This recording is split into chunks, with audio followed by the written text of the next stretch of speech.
let's say we have 6 months of savings, right?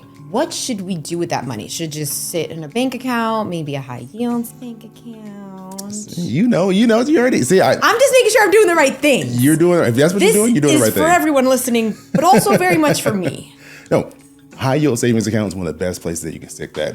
And I mean, high yield savings account is just a savings account that pays a higher interest rate. But yeah, I think there's a temptation sometimes though for people to be like, well, let me just invest this. It's just money sitting here, thousands of dollars. Maybe I should make a little bit more on it. And I would caution people against that, just because if you need the money in a moment where the stock market, like for example, 2020, stock market crashed, you're pulling out your money and you might be potentially losing money as you're selling those stocks off to get the cash. So for me, that chunk of money, I keep it safe. High yield savings account in a bank account that's FDIC insured, meaning that you will have deposit insurance up to $250,000 to protect you in case the bank were to fail.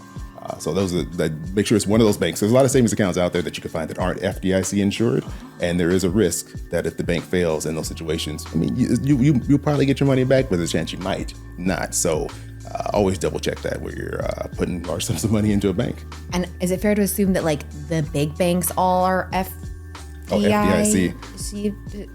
Yeah, that? Yeah, so it's Federal Deposit Insurance Corporation, I believe. I'll make sure. So in other words, the Chases of the world, the Wells Fargos, the bigger banks most likely have that. Yeah, bigger banks, smaller banks, your online banks like your Ally, your Marcus, there's a bunch of those smaller ones too. Because most banks you go to and you open a savings account, you're going to be covered. But always just double check, because there are some out there that look like what you would think is a normal savings account, but they don't have that backing. So yeah, just be safe. Okay, sounds good.